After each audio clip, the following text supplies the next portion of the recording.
Okay, so this level right here became critical, right? So this automatically sets us up. We're opening up this 1804 level, which is roughly right here. So gap fill will be roughly right here. So what would make sense is half gap is approximately 1807 right now. And it would make just a tremendous amount of sense for us to open up, hopefully get a test of 1807, right, and reject off of that. And then the next question becomes is, can we hold these Globex lows? And what this starts looking like is an island reversal here, where I don't want to go back and find it due to the amount of the small amount of time that we have, but in essence, it would start to look something like this in reverse. Okay, where we're gapping away from a base. A lot of buyers, if buyers were, assuming late buyers were buying in this area, it would leave a lot of them trapped and give us a lot of good downside pressure, right? Again, assuming that we can't get it back above and hold that 1807 level. So the first scenario would be to come up to that 1807, reject, and then if we're truly weak, we'll get below this 1802.50, and then the last bastion of hope for the longs is going to be this 1800 to really 17, I want to say 96.50 roughly, which is where we reversed off of into this area last time when we gapped in. But my thought is, even if we get below 1800, enough people will be spooked that it could start us into a downtrend. And that's what I mentioned yesterday in the trade review, was that if we gap down, it would actually create somewhat of a bearish scenario for us, and that now the weight of the market is more on the longs than it is on the shorts, or the short side of the trade. So what would have to happen to make this short work, right? Well, first of all, inability, the first sign would be the inability to get back to 1807 and even get half gap. That would be one clue that we'd be looking for on the short side. The other is we need to get below Globex lows and then get below and hold below 1800. And I'm going to show you what that looks like on a smaller scale, right? With combining it with the zones. Hold on one second here.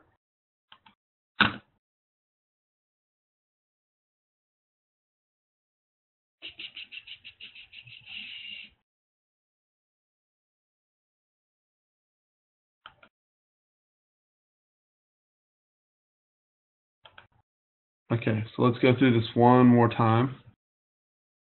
What is that going to look like? So we're roughly opening up, so you can combine it with the zones, right? We're opening up in this 1802, looks like 1804 and a quarter, right? So somewhere between this open gap that we have from here on Friday, this was Friday's close, and this Globex low, which is essentially creating a bit of a wide zone all the way through here, right? So we open up. The first scenario is we open up, initial buyers come in because they've stepped in almost every morning, right? Push us up into the white zone, and we reject out of this white zone, right? Next key would be failure to hold Globex lows, right? And we push down. Now here's where it gets interesting. This becomes initial support. We have a very nice stretch from the close, right? So one of two things is going to happen here. They're either going to come back up above Globex lows and trap late shorts, right? And that would generally, when that happens, pushes us up to the other end of the trading range, is what normally happens. It's not uncommon to push up to the other end of the trading range and then fail again in the afternoon. The other option that we could have, again, focusing on the short side, would be that we come back up to test Globex lows and we fail. And that would put a lot of sell pressure on us. It can actually push us all the way down into this 1790 area, where I would expect responsive buyers the first time in. And then at the end of the day, so remember, even if we're getting a sell-off, right, on most days, even when the market was pushing down, right, we got responsive buyers that would push us back, right, by the end of the day. So that would be the downside scenario. Let's look at the upside scenario now. Okay, so the upside scenario would look something like this. We're opening up in this area right here. We initially could even have a situation where we push down, test Globex lows, find responsive buyers, right, to push us up into the white zone. We chop around in here, and we get up above the white zone and test back up into that 1150. If we cross above this 1150, right, there's not a lot of resistance holding us to get above into this 1814, 1816. And then if we can get above 1816, we could push up to 1820, 22. I don't see that today. There just wasn't enough of a push yesterday when there should have been to push us higher. So my scenario would really be push back into the white zone. And I can tell you the first push into the white zone, for myself, I will be looking to place a short the first time in. It's worth the risk to me at that point. By the same token, if we push directly down into initial support, barring an open drive down, okay, so what do open drives ups and downs look like? Generally speaking, a good measure of it is if you look at the first 3 bars of the day and they're solid red or they're solid green, all in one direction, right? That tends to be and often signals the beginning of a trend day, one direction or another. And I'm short on time, so I'm not going to go and push that. But if you look back on your 5-minute charts and you go back and see where you had 3 solid candles, the first 3 candles of the day were solid up or solid down, often indicated a potential for a trend day up or a trend day down, and I would wait for a really good stretch before taking a counter trade to that trend. Also, the other things that would indicate that we're having a trend day, small counter rotations, meaning 2 points, maybe slightly more, but not much more in the opposite direction of the trend. Tick. Tick will be predominantly positive and or predominantly negative through the course of the first hour. Would be another indication with an inability to get above or below 0 depending on the context. So those are the 3 things we're looking at in terms of determining early on, are we going to have a trend day? And often my first objective on a trend day is, first of all, get out of the way. I don't want to get run over. And then secondly, if I can identify it early enough and find a trade location, that trade location would be to get in the direction of the trend. And that's usually provided on a tick reading of a 0 tick. Also, if we open with an extreme tick in either direction, in other words, negative 800, positive 800, right?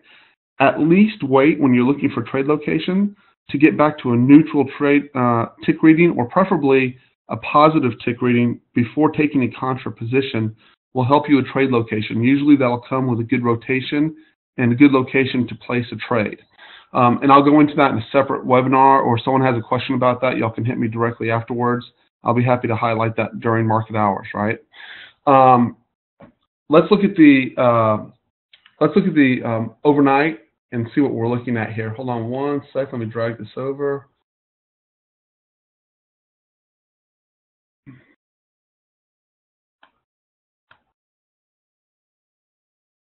Okay, and so this is a continuation of the work that I was posting up yesterday. And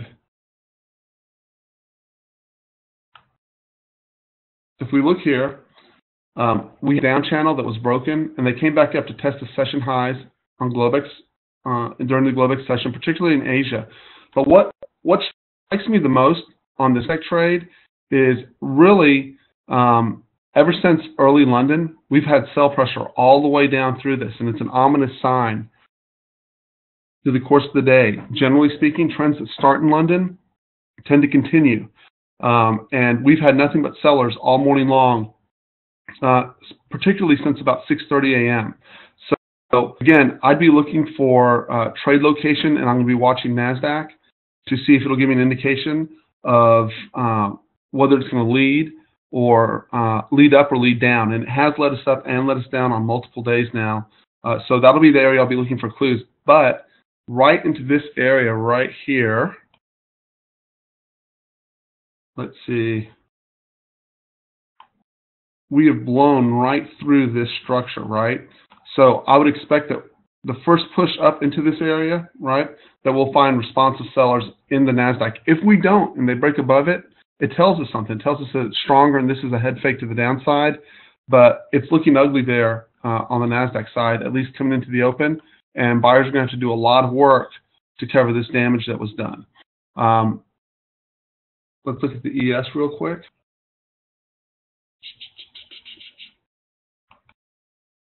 Situation on ES, right? Coming in ever since 7 o'clock, we've had consistency coming in and pushing down. We're now below yesterday's Globex low, right? And again, that 1807, 1808 area became critical yesterday, right? It was a Globex session. This is the 1805, 1807 area that we found support in. And I would expect, again, on that first push up into this area, we're going to find responsive sellers. Generally, what acted as support before act as resistance now. The suspicion is that we'll be able to take a trade in this area. The only thing harming us with taking a trade right here, that if we open at 1804, wanting a good stretch from the open would preferably put me at 1809. However, if I measure it from Globex lows, 1802.50, 1807, 1807.50 gives me about a 5-point stretch, and it's aggressive, but it's a reasonable location for first trade, right? Also, I'll be paying attention to the break that we had here. I want to show it to you here real quick. Get in. Let me draw it really fast.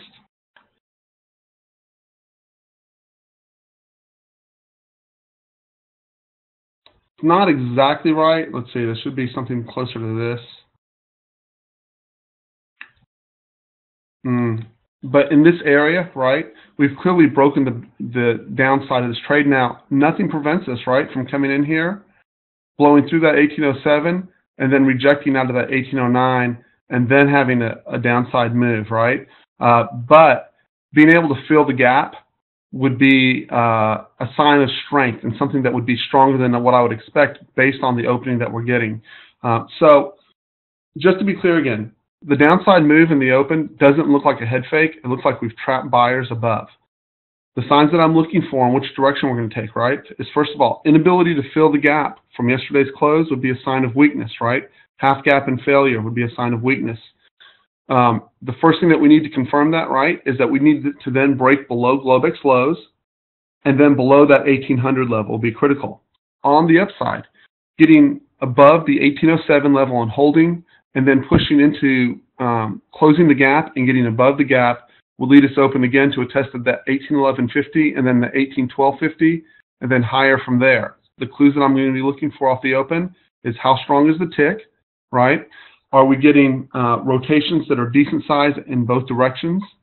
And then the last piece, and it's always a critical piece, right, is are the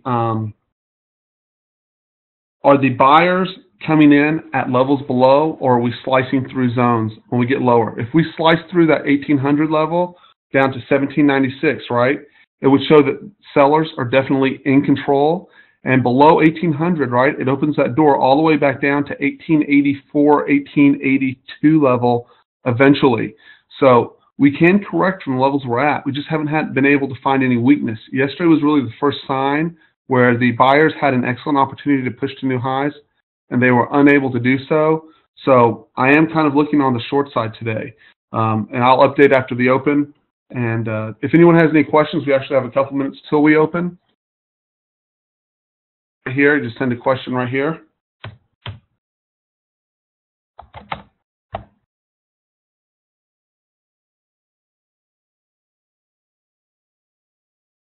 Okay, I'm going to give it about 30 more seconds. Other than that, I'm going to check out. We're at 1803 3/4. And the NASDAQ is trading. Well, let me see what we're trading on NASDAQ. NASDAQ's trading just off of its lows. It's going to be an interesting open this morning. Okay, guys, have a great day. We'll see y'all.